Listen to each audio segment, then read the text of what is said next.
दोस्तों सबसे पहले अनिरुद्धाचार्य ने लड़कियों को लेकर एक बात कही। वो बात इतनी बुरी लगी समाज को कि उन्हें माफी तक मांगनी पड़ी। इसके बाद प्रेमानंद जी महाराज ने भी नई जनरेशन को लेकर कुछ ऐसा कहा जिस पर विवाद खड़ा हो गया और सिलसिला वहीं रुका नहीं। अब साध्वी ऋतंभरा ने भी कुछ ऐसा ही कह दिया है लड़कियों को लेकर जिस पर बवाल हो रहा है। अब ये बवाल किस बात को लेकर हो रहा है और क्या सच में ये समाज की सच्चाई है या फिर एक पब्लिसिटी स्टंट है, इसको लेकर बात करेंगे। नमस्कार, मेरा नाम हिमांशु मिश्रा है, आप देख रहे हैं 4PM न्यूज नेटवर्क। दोस्तों नए दौर की नई पीढ़ी एक्सप्लोर कर रही है अपने आप को। वो हर जगह अपने आप को आगे रखने की कोशिश कर रही है, कुछ क्रिएटिव करने की कोशिश कर रही है। लेकिन इस बीच क्योंकि डिजिटल दुनिया में सारी चीजें वायरल हो जाती हैं, तो फिर कुछ फुहड़ता हो रही है वो भी वायरल हो रही है, कुछ अश्लीलता हो रही है वो भी वायरल हो रही है। और इसी को लेकर साध्वी ऋतंभरा एक बयान दे रही हैं। वो बयान क्या दे रही हैं, पहले उसको सुनिए और उसके बाद खुद ही डिसाइड करिएगा। जी हाँ, किसी की सुनकर नहीं, खुद ही डिसाइड करिएगा कि उनकी बातों में कितनी सच्चाई है। क्या ये समाज का आईना है या फिर एक पब्लिसिटी स्टंट है। ये जो बयान दिया गया है, बयान देखिए क्या है। साध्वी ऋतंभरा लड़कियों को लेकर कह रही हैं, ये देखकर शर्म आती है, पैसा कमाओगे तुम, क्या नग्न होकर पैसा कमाओगे? गंदे ठुमके लगाकर और गंदे गाने गाकर पैसा कमाओगे? मुझे समझ नहीं आता कि उनके पतियों को ये स्वीकार कैसे है, उनके पिताओं को ये स्वीकार कैसे है। घर के भीतर गंदी कमाई आती है तो पितर लोग पे तड़पने लग जाते हैं। लड़कियों को नसीहत देते हुए दीदी माँ ने कहा कि भारत की देवियों, आपका जीवन मर्यादित होना चाहिए, बुरा मत मानना, तुम चाहो तो कर सकती हो। तुम तो राक्षसों के घर में देवताओं को जन्म देती हो, तुमने दिया। तुमने कयाधु बनकर हिरण्यकश्यप के घर में प्रहलाद को जन्म दिया। अगर तुम न चाहो तो विश्रवा ऋषि के घर में रावण जैसा राक्षस पैदा हो जाता है। तो साध्वी ऋतंभरा का ये बयान है। वो ये कह रही हैं कि ये जो छोटे छोटे कपड़े पहनकर आप वायरल कंटेंट करवाते हो और पैसा कमाते हो, ये सही नहीं है। सामाजिक तौर पर इसे गलत बता रही हैं साध्वी ऋतंभरा। लेकिन क्या आपके लिए ये बात गलत है? क्या आपको भी लगता है कि समाज में ये जो हो रहा है ये सही है, इसको नहीं होना चाहिए या होना चाहिए? और साध्वी ऋतंभरा अगर ये बात कह रही हैं तो क्या इसके लिए उनकी आलोचना होनी चाहिए? एक उदाहरण देता हूं दोस्तों आपको।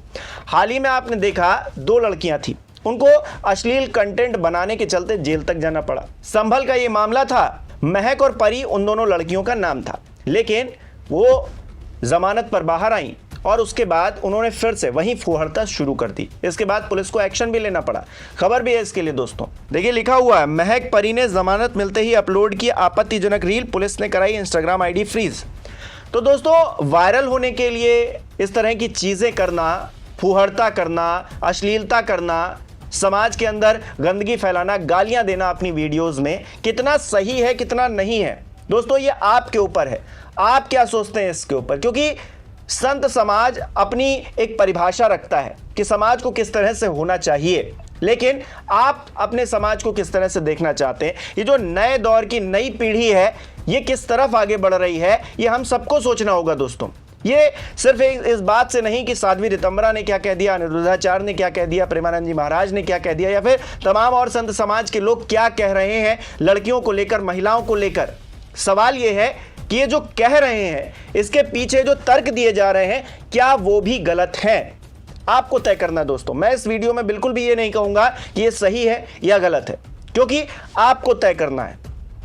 आपको इस समाज में किस तरह की व्यवस्था चाहिए, आपको तय करना है।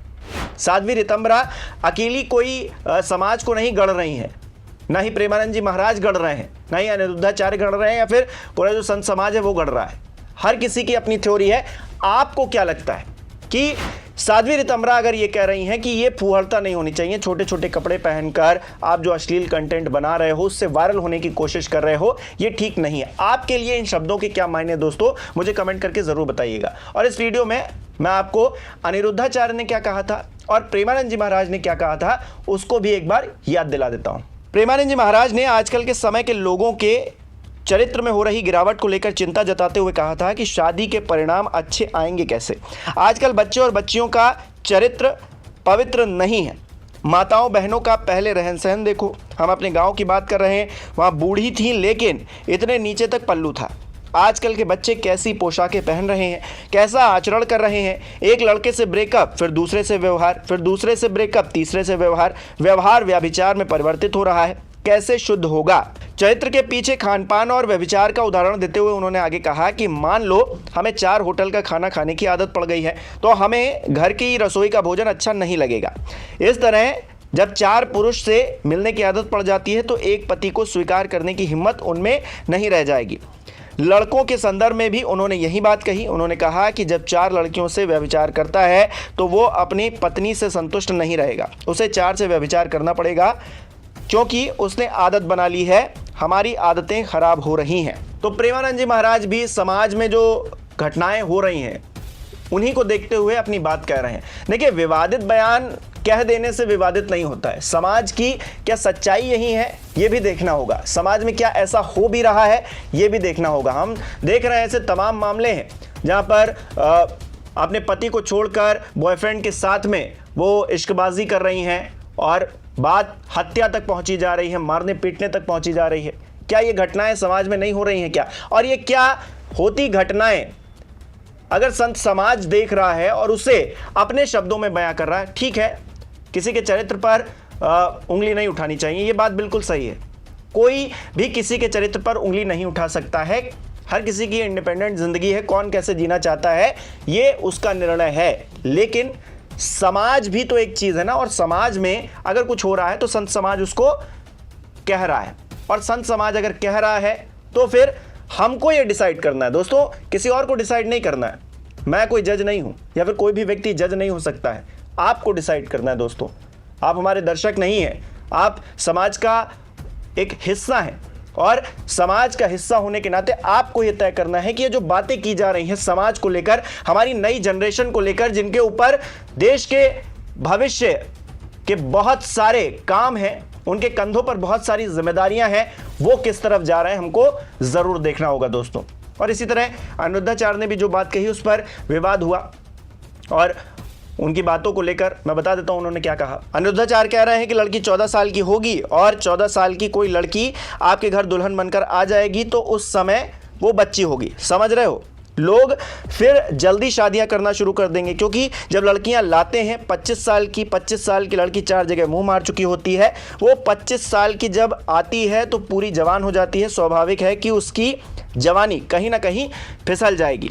अब कुछ लोगों को इस बयान से आपत्ति है और शब्दों से मुझे भी आपत्ति है, लेकिन ये जो घटनाएं हो रही, मैं लगातार इस बात का जिक्र कर रहा हूं दोस्तों कि आपको डिसाइड करना, आपको तय करना है कि ये जो संत समाज की तरफ से लगातार, क्योंकि एक कोई संत कहता है, चलिए हम कह सकते हैं कि ठीक है उनके मुंह से निकल गया या फिर वो विवादित बयान है उस पर वो माफी मांग ले, लेकिन अगर संत समाज की तरफ से लगातार एक के बाद एक इस तरह के बयान आ रहे हैं, और हमारी जो नई जनरेशन है, जो जेन जी है और जो जेन अल्फा बीटा गामा जो भी आएगा, मतलब उसको जो भी नाम दे लीजिए, उसको लेकर सवाल खड़े कर रही है, तो अपने आप में हमको झांकने की जरूरत है, अपने गिरेबा में झांकने की जरूरत है कि आखिरकार हमारे समाज में क्या गलत हो रहा है। हमारे आसपास के जो लोग हैं क्या वो भी इन्हीं तरह की चीज़ों में संलिप्त हैं? अगर संलिप्त है तो हम किस तरह से उसको सही कर सकते हैं? और समाज पर इस तरह से प्रश्न चिन्ह लगाया जा रहा है तो हमको अभी से सतर्क हो जाने की जरूरत है। आपको क्या लगता है इस पूरे विषय पर?